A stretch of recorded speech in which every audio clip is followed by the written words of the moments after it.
Hey guys, it's Ben the Coin Geek at Old Pueblo Coin, and today I have an open box video for you from NGC, and I got some coins back for myself and for a customer, and we're going to roll through the coins here a little bit.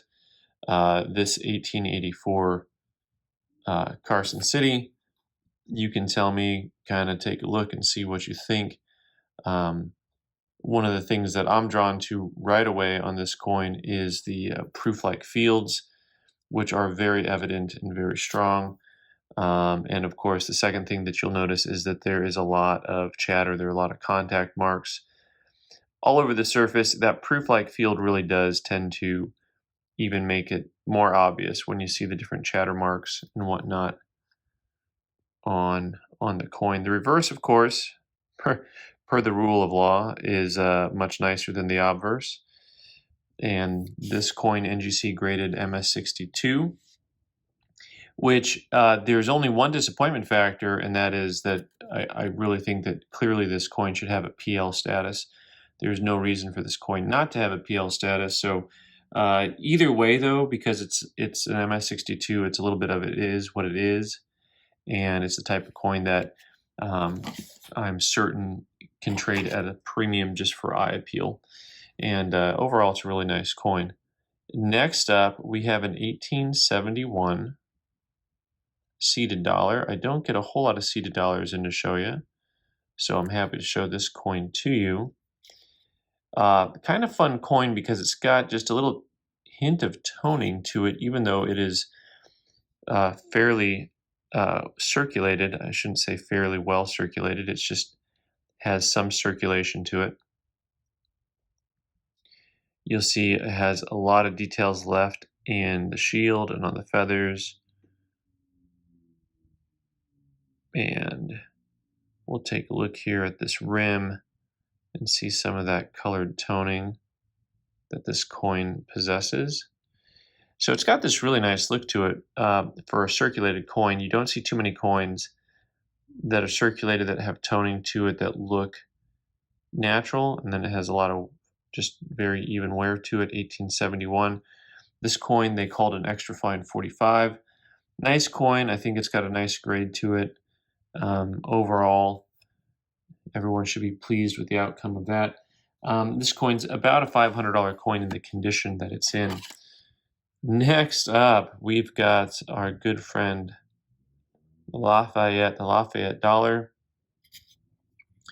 So for some of those of you who this may be new to, you may not know about the Lafayette Dollar. You may only know Lafayette from watching Hamilton, and you realize that Lafayette is an incredible French rapper, and he actually had some historical significance for the American Revolution.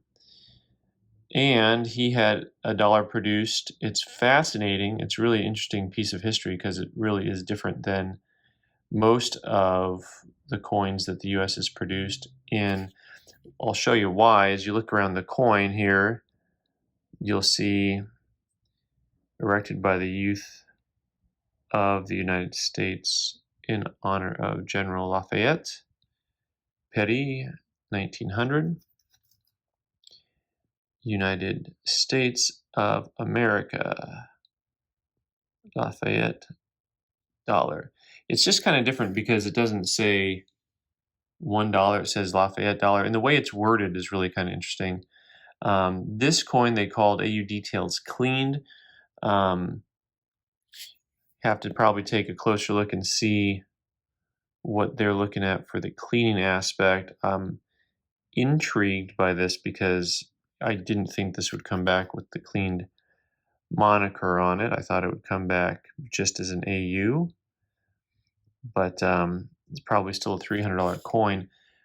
I'm wondering if they're just looking at the overall flatness of the coin and then the darkness. I don't know that I would have called that cleaned.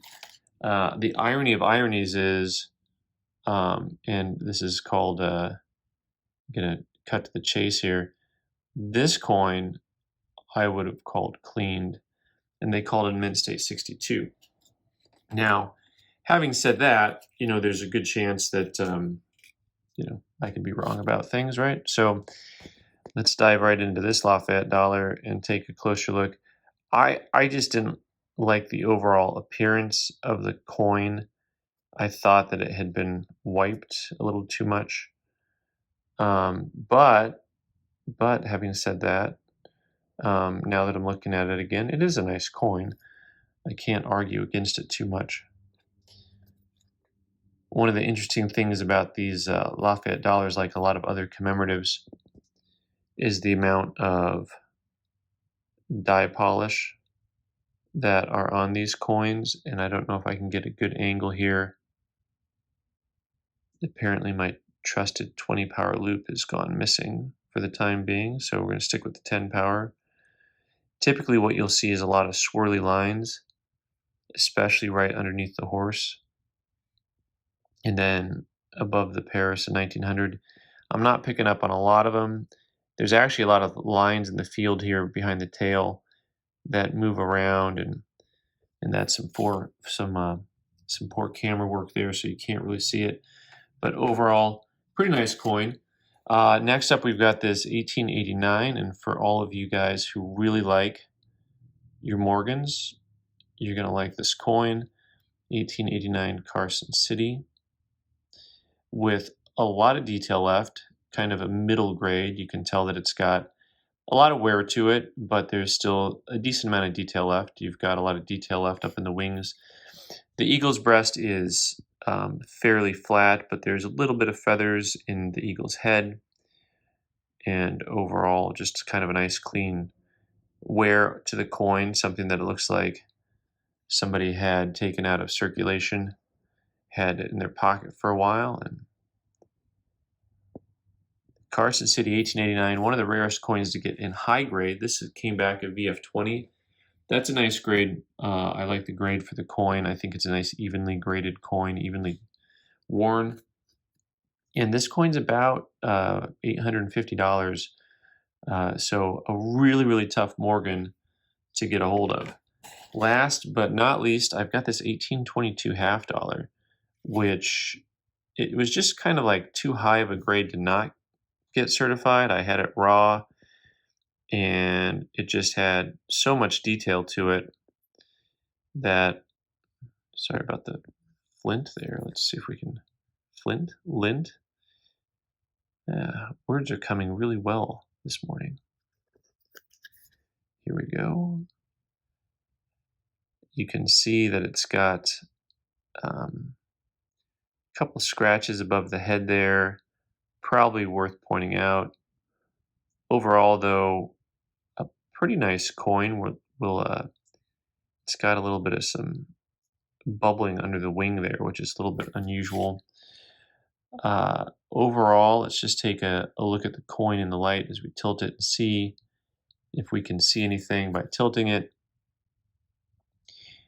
which is something you should do anyways. When you get a coin, you should tilt it in the light and take a look. Overall, I thought this coin would be like an XF45. I like the coin a lot. It's got just a touch of luster around the edges. They called it XF Details Cleaned. You know, I'm not ready to throw my hands up and say I give up, but I will say that this one I find to be somewhat perplexing, because you know the evidence for cleaning that you want to find or see, of course, are the real fine lines that sometimes you see from someone using something abrasive, or if a coin has been really heavily dipped so that the luster is gone. Sometimes they say the coin is dead. So this one I'm really intrigued by because I don't think that it's been cleaned. I think that it has a fairly original tone. By the way, the toning is something to look for. If for some reason the toning seems really unusual, oftentimes that is an indication that a coin has been played with underneath the tone, which takes me back to the original, you know, the question mark on this Lafayette is, you know, is that darkness a natural tone or not? And if it's not a natural tone, you know, there's a chance that the coin has been cleaned and then retoned. But all in all, that luster looks to be fairly well intact. So anyway, there are some wonderful new coins for you to look at. You can leave your comments in the box below. I'm Ben the Coin Geek. You can subscribe by clicking on the button in the corner and watch more videos on the right side of the screen. Thanks so much.